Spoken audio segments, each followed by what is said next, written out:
Sahabat Shalom. Salam di dalam damai sejahtera Tuhan Yesus Kristus. Selamat kita bertemu kembali di dalam kebenaran Injil, ajaran Injil sepenuh dari Tuhan Yesus Kristus di dalam ibadah Sabat kita. Di pagi hari ini, minggu ketiga, bulan yang ketujuh. Saudaraku, tema firman Sabat kita di hari ini mengambil judul Taat dan Takutlah kepada Tuhan. Taat dan takutlah kepada Tuhan. Saudaraku, mengapa saya katakan demikian? Karena tentang taat kepada Tuhan telah kita bahas di pertemuan-pertemuan kita yang lalu, yaitu bagaimana Abraham itu taat luar biasa sehingga rela mengorbankan Ishak, ahli waris satu-satunya, yang kemudian digenapi dengan pengorbanan Tuhan Yesus Kristus di kayu salib. Saudaraku, satu pengorbanan yang memiliki tingkat penderitaan yang tiada taranya. Tiada taranya, saudara-saudaraku, sehingga menjadi pelajaran bagi kita. Menjadi peringatan bagi kita tentang ketaatan yang tidak boleh dianggap remeh. Jangan main-main dengan ketaatanmu, sebab itu mahal sekali harganya. Tiada taranya. Demikian pula dengan upahnya, saudara-saudaraku. Upah ketaatan itu adalah kasih Allah yang disertai dengan berkat-berkat surgawi.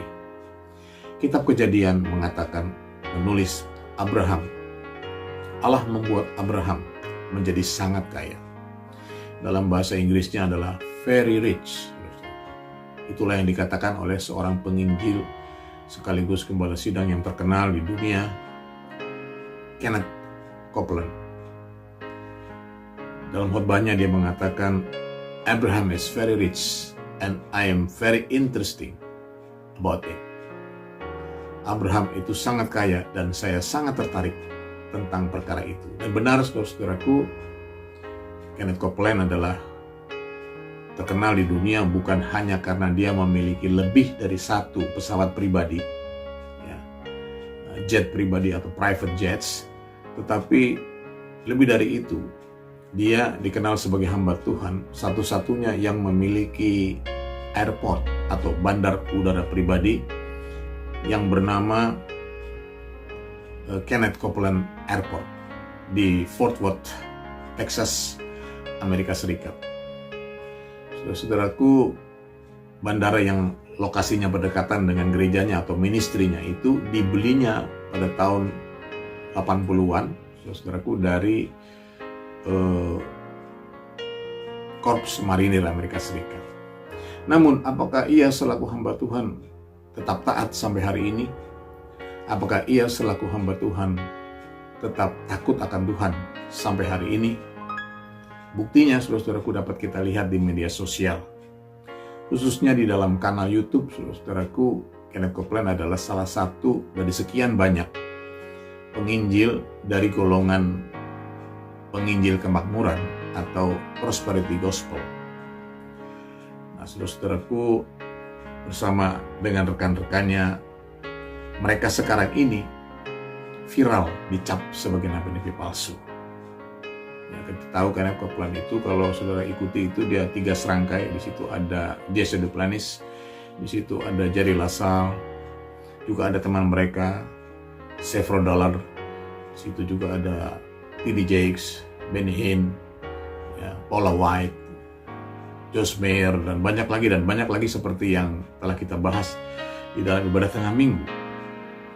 Nama-nama mereka masih saya ingat karena dahulu, saudara-saudaraku, di tahun 90-an saya suka mendengarkan ajaran mereka yang mereka sampaikan, saudara-saudaraku, karena benar-benar solid dan militan, saudara-saudaraku. Namun sekarang mereka semua dicap sebagai nabi-nabi palsu. Jelas di sini ada pergeseran rohani, saudara-saudaraku. Kalau yang dulunya firman yang mereka sampaikan itu mengupas, membuka rahasia Injil, sekarang telah menjadi ajaran sesat karena saudara-saudaraku melenceng dari Alkitab, di luar Alkitab, sehingga publik menyindir mereka itu membuat Alkitab baru. They become the scriptures writers.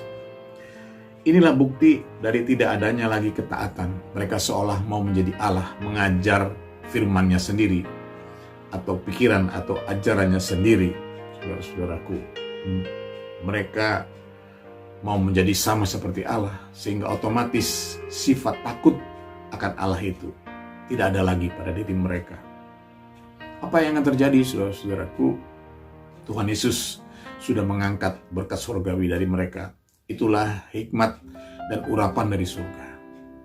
Dan saudara-saudaraku, apabila mereka tidak bertobat, mereka pasti hancur dan senasib dengan nabi-nabi palsu yang sudah mendahului mereka. Karena saudara-saudaraku, nabi-nabi palsu itu atau ketidaktaatan itu sudah muncul dari gerakan Pentakosta yang pertama di Amerika. Ya, gerakan Azusa Street di California itu, tidak semua dari hamba-hamba yang penuh dengan urapan Tuhan itu taat. Ya, ada bukunya, saudara-saudaraku, beberapa di antara mereka jatuh dan Tuhan murka kepada mereka sehingga mereka cacat, saudara-saudaraku, lumpuh, tidak bisa bergerak, dan di dalam tangis mereka mengaku bahwa mereka sudah mencuri kemuliaan Allah. Inilah saudara-saudaraku yang akan kita renungkan di hari ini. Taat dan takutlah kepada Tuhan. Dua kata kerja yang maknanya memiliki perbedaan yang sangat tipis sekali, namun masih bisa diuraikan oleh firman Allah.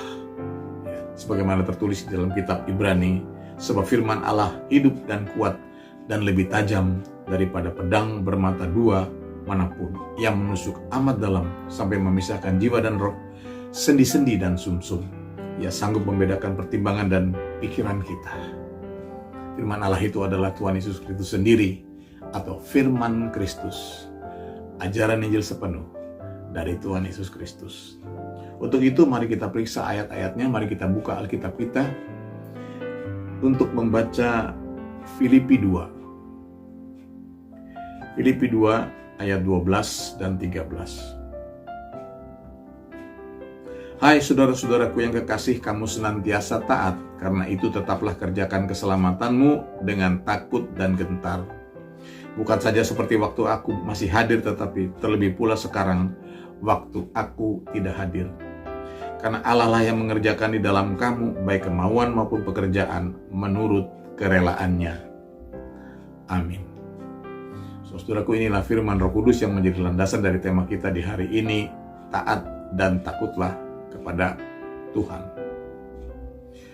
Dua perkara yang wajib kita miliki dan wajib kita lakukan, saudaraku, guna penggenapan rancangan kasih karunia Allah. Sekali lagi, taat dan takut akan Tuhan itu, saudara-saudaraku, wajib kita miliki dan wajib kita lakukan guna penggenapan rancangan kasih karunia Allah yang sempurna. Bagaimana tertulis dalam ayat 13, kita periksa kembali ayat 13. Karena Allah lah yang mengerjakan di dalam kamu baik kemauan maupun pekerjaan menurut kerelaannya. Amin. Yang tertulis dalam ayat ini menyatakan bahwa rancangan dan kehendak Allah itu dikerjakan Allah di dalam setiap umatnya yang taat kepadanya, saudaraku, ya, sesuai dengan kerelaannya. Apa maksudnya sesuai dengan kerelaannya? Itu berbicara tentang rancangan kasih karunia Allah.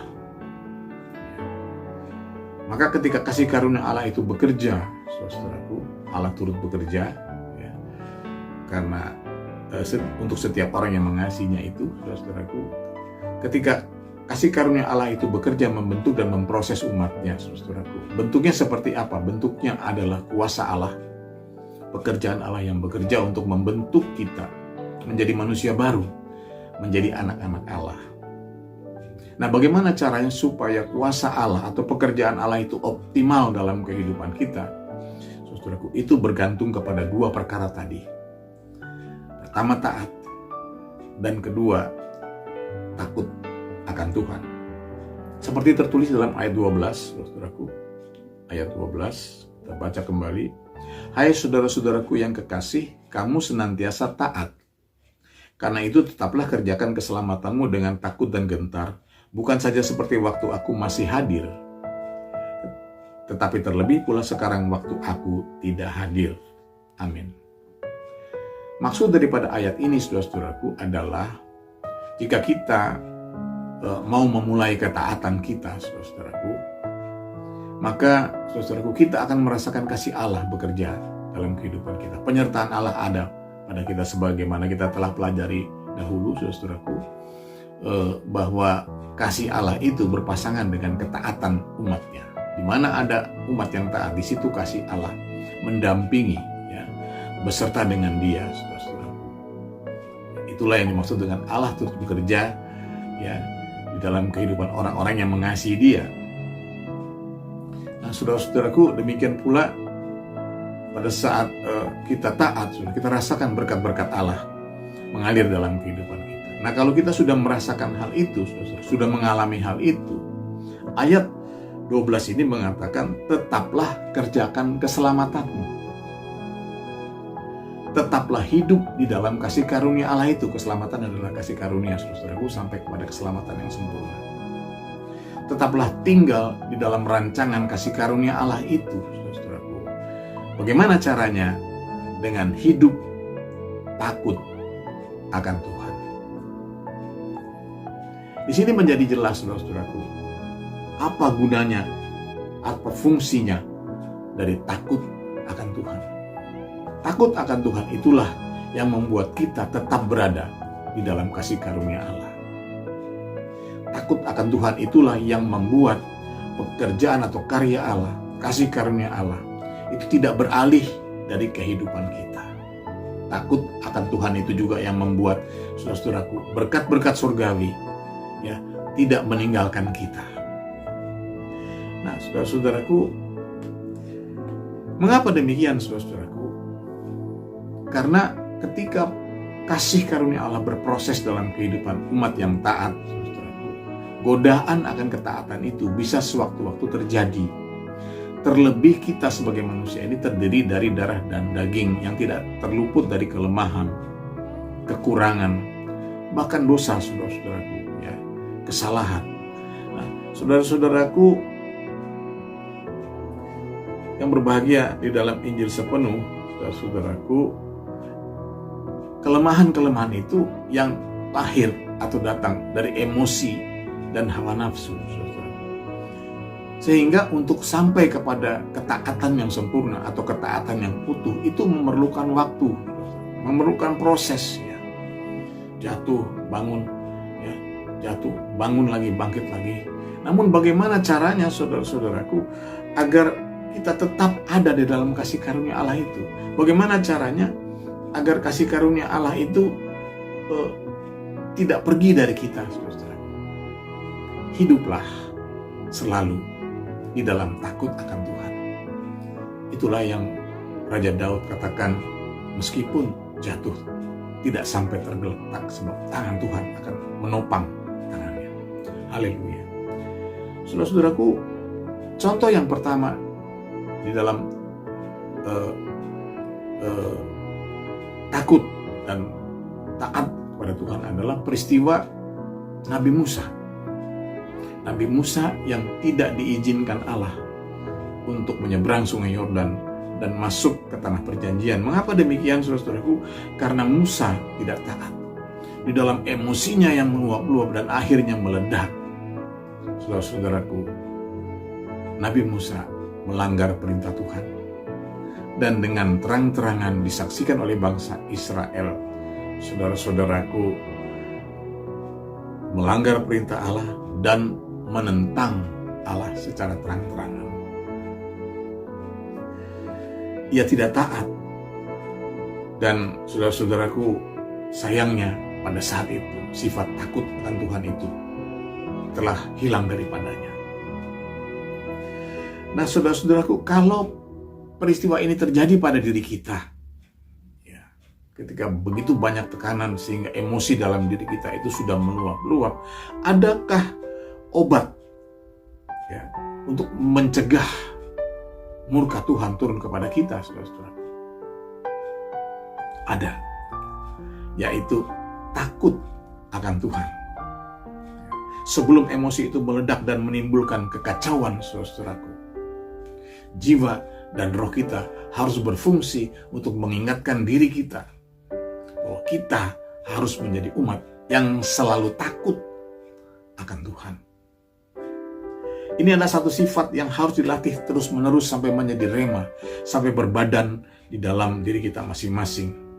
Maka rancangan keselamatan Allah akan akan terus berjalan di dalam kehidupan kita sampai masuk kerajaan surga, yaitu masuk ke dalam kerajaan Tuhan Yesus Kristus. Dengan perkataan lain, saudaraku, dengan memiliki rasa takut akan Tuhan, maka kita tidak akan mengalami peristiwa seperti yang dialami oleh Nabi Musa itu. Kita baca ayat selanjutnya, saudaraku. Kita buka 1 Korintus 9 ayat 25 sampai 27. Tiap-tiap orang yang turut mengambil bagian dalam pertandingan menguasai dirinya dalam segala hal. Mereka berbuat demikian untuk memperoleh sesuatu mahkota yang fana, tetapi kita untuk memperoleh suatu mahkota yang abadi. Sebab itu aku tidak berlari tanpa tujuan dan aku bukan petinju yang sembarangan saja memukul. Tetapi aku melatih tubuhku dan menguasai seluruhnya, supaya sesudah memberitakan Injil kepada orang lain, jangan aku sendiri ditolak. Amin. Saudara-saudaraku yang berbahagia di dalam Injil sepenuh, pelajaran berharga apakah yang dapat kita petik dari peristiwa Nabi Musa tadi? Saudaraku, ada dua pelajaran yang maha penting di dalam taat dan takut akan Tuhan. Yang pertama, saudara-saudaraku, sesuai dengan ayat yang baru kita baca, saudaraku, pelajaran ketaatan dan takut kepada Tuhan Yesus Kristus adalah pelajaran tentang penguasaan diri. Seperti tertulis dalam ayat 25, saudaraku, tiap-tiap orang yang turut mengambil bagian dalam pertandingan menguasai dirinya dalam segala hal.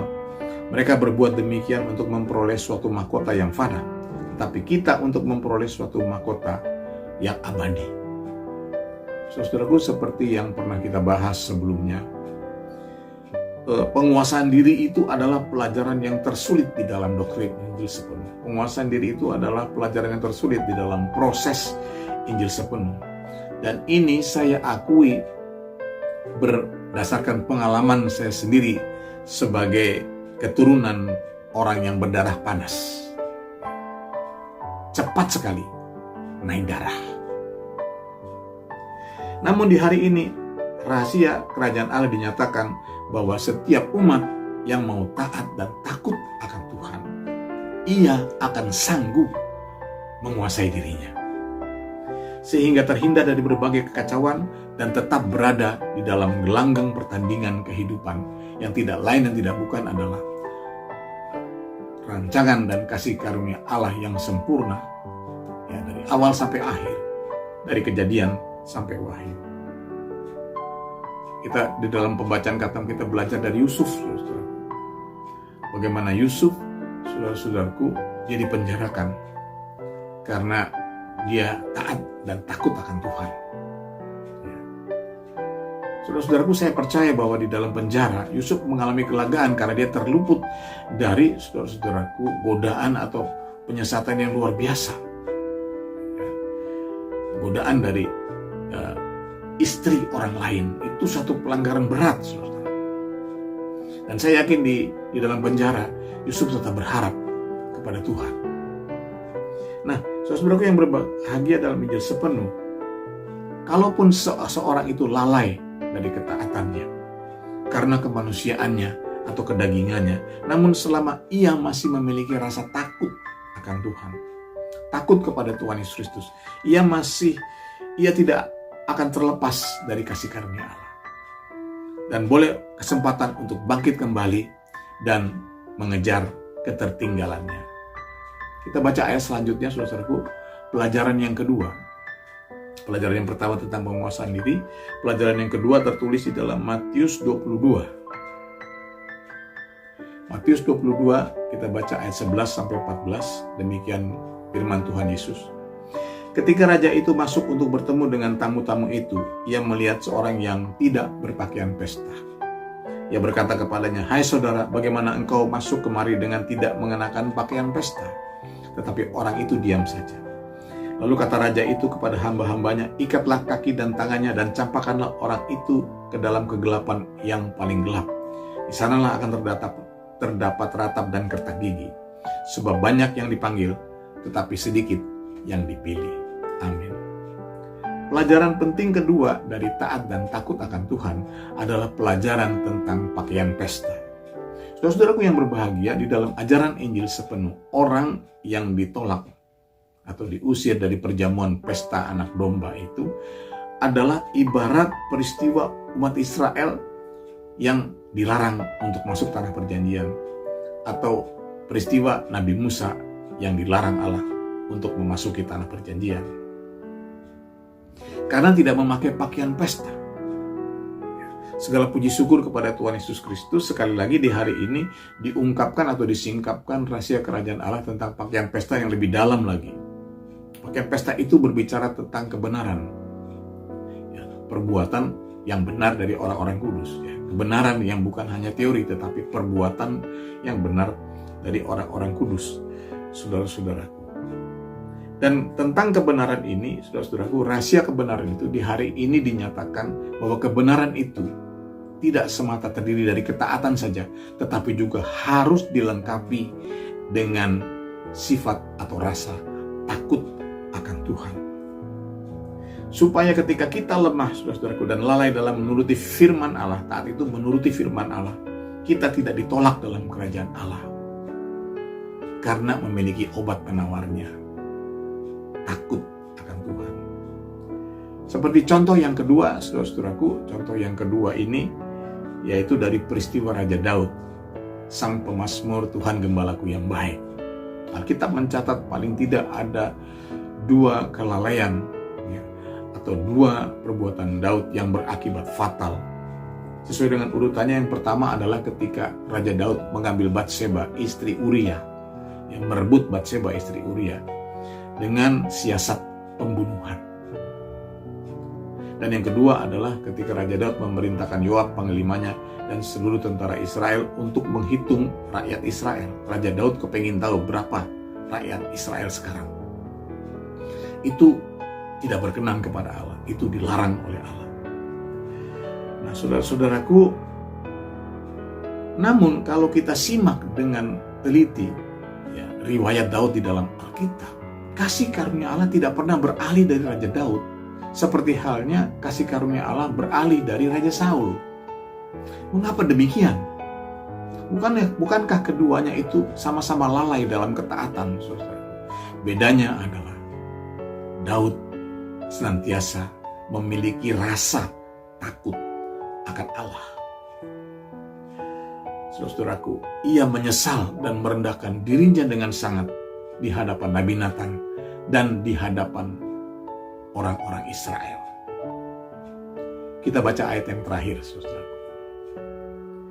2 Petrus 1 ayat 5-13, kita baca kembali. Justru karena itu kamu harus dengan sungguh-sungguh berusaha untuk menambahkan kepada imanmu kebajikan, dan kepada kebajikan pengetahuan, dan kepada pengetahuan penguasaan diri, dan kepada penguasaan diri ketekunan, dan kepada ketekunan kesalehan, dan kepada kesalehan kasih akan saudara-saudara, dan kepada kasih akan saudara-saudaraku, kasih akan semua orang. Sebab apabila semuanya itu ada padamu dengan berlimpah-limpah, kamu akan dibuatnya menjadi giat dan berhasil dalam pengenalanmu akan Yesus Kristus, Tuhan kita. Tetapi barang siapa tidak memiliki semuanya itu, ia menjadi buta dan picik karena ia lupa bahwa dosa-dosanya yang dahulu telah dihapuskan. Karena itu saudara-saudaraku, berusahalah dengan sungguh-sungguh supaya panggilan dan pilihanmu makin teguh, sebab jikalau kamu melakukannya, kamu tidak akan pernah tersandung. Dengan demikian, kepada kamu akan dikaruniakan hak penuh untuk memasuki kerajaan kekal, yaitu kerajaan Tuhan dan Juru Selamat kita, Yesus Kristus. Amin. Saudara-saudaraku yang berbahagia, sebagai kesimpulan, sebagai penutup, dari manakah asalnya atau sumbernya ketaatan dan takut akan Tuhan itu? Dari firman Kristus, perjanjian baru, yaitu doktrin Injil sepenuh, iman, pengharapan, dan kasih yang dikerjakan dengan ketekunan di dalam proses visi Injil sepenuh, berakar, bertumbuh, dan berbuah. Terutama proses penguasaan diri, saudaraku, yang paling banyak membuat nabi-nabi tersandung. Demikian juga hamba-hamba Tuhan tersandung di zaman ini, sehingga mereka dicap sebagai nabi-nabi palsu. Saudara-saudaraku, namun itu masih bisa diatasi apabila rasa takut akan Tuhan Yesus telah berbadan atau menjadi rema dalam diri kita. Rasa takut akan Tuhan Yesus Kristus itu telah menjadi permanen di dalam diri kita. Itu akan mencegah umat dari kejatuhan yang bersifat fatal. Jadi saudara-saudaraku, seperti yang telah kita bahas sebelumnya, ketaatan itu mendatangkan kasih Allah yang penuh berkat, yaitu suasana atau tingkatan di bumi seperti di surga. Dan takut akan Tuhan itu akan mencegah kita dari buta dan picik, kejatuhan yang berakibat fatal atau membawa kepada kebinasaan. Tetapi kalau kita lihat keadaan sekarang di zaman ini, ya, apa yang membuat para hamba Tuhan itu tetap saja jatuh dan terpisah dari kerajaan kasih karunia Allah, ya, menjadi sesat? Apa yang membuat demikian, saudara-saudaraku? Karena zona nyaman yang menyesatkan, yang merasa bahwa sekali mendapat kasih karunia Allah, dia sudah aman dan tentram. Saudara-saudaraku, inilah ajaran sesat di zaman ini yang disebut sebagai hyper grace. Mereka kurang dalam, ya, belajar dari riwayat Daud. Saudara-saudaraku, secara logika hal seperti itu memang tidak mungkin terjadi. Bagaimana seorang hamba Tuhan yang telah berada di ruang kasih, ya, yang diurapi dan diberkati, bisa jatuh di dalam buta dan picik? Itu kalau kita pakai logika. Namun sama seperti jawaban yang kita dapatkan dari ibadah tengah minggu, demikianlah jawaban di hari ini. Itu mungkin saja terjadi. Bahkan itulah sekarang yang sedang marak terjadi. Bukan hanya di luar negeri, tapi di Indonesia pun telah bermunculan nabi-nabi palsu. Oleh karena itu waspadalah, karena ketika hidup kita sudah ada di ruang kasih, kita hidup di bumi seperti di surga. Sesungguhnya di saat itulah iblis sendiri akan datang mencobai, seperti peristiwa di Taman Firdaus. Jadi ketika hidup kita itu, ya, oleh karena ketaatan, oleh karena kasih Allah yang tercurah, adalah hidup di dunia seperti di Firdaus, waspadalah, sebab peristiwa Firdaus akan terulang kembali. Peristiwa manusia jatuh ke dalam dosa akan berulang kembali. The affair of Eden all over again. Iblis ular naga itu akan datang dengan penyesatannya. Di satu sisi, ia akan membuat kita lupa akan dosa. Dan di sisi lain, ia akan berbisik dan berkata, kamu akan menjadi sama seperti Allah. Inilah yang marak terjadi di zaman ini, saudara-saudaraku. Bagaimana dengan kita? Baiklah saudara-saudari menerima ajaran Injil yang tiada taranya ini dengan hati yang lembut, agar dengan ketaatan dan takut kepada Tuhan Yesus Kristus, hidupmu dan hidupku menjadi manis seperti di Taman Firdaus. Dengan rasa takut akan Tuhan yang permanen dalam diri kita akan membuat saudara-saudaraku perjalanan kita menjadi lega, perjalanan kita menjadi lancar sampai ke dalam kerajaan Tuhan Yesus Kristus. Terpujilah nama Tuhan Yesus Kristus dari sekarang sampai selama-lamanya. Biarlah Roh Kudus Tuhan Yesus saja yang saudara-saudaraku menanam benih-benih Injil ini dalam hati kita dan memeteraikannya. Tuhan Yesus memberkati. Kita masuk ke dalam doa. Bapa di dalam surga, Tuhan Yesus Kristus, sungguh hati kami berlimpah dengan syukur dan kami bersukacita, Tuhan Yesus Kristus. Engkau yang memimpin ibadah kami dan Engkau yang melawat kami di hari ini dengan kebenaran Injil-Mu. Di hari ini Engkau mengajarkan kepada kami agar kami memperlengkapi, Tuhan, ketaatan kami dengan rasa takut akan Engkau yang berbadan di dalam kehidupan kami. Bapa di surga, Tuhan Yesus Kristus, kami bersyukur Tuhan Yesus menerima firman dan ajaran-Mu di hari ini. Namun kami mengakui Bapa di dalam surga bahwa janganlah kiranya dengan kekuatan kami, tapi biarlah hanya oleh kuat kuasa Roh-Mu yang kudus yang memimpin kami dapat Tuhan melakukan perintah-perintah-Mu, ajaran-Mu dan firman-Mu di hari ini dengan tepat dan benar. Terpujilah nama-Mu dari sekarang sampai selama-lamanya. Kami serahkan ibadah ini Tuhan selanjutnya hanya di dalam pimpinan Roh-Mu yang kudus. Biarlah hadirat-Mu, damai sejahtera dan sukacita-Mu tetap ada bersama-sama dengan kami. Dan kepadamu kami berdoa, kepadamu bersyukur hanya di dalam nama-Mu. Di dalam nama Tuhan Yesus Kristus, Juru Selamat kami yang hidup sampai selama-lamanya. Haleluya. Amin. Saya serahkan kembali, saudara.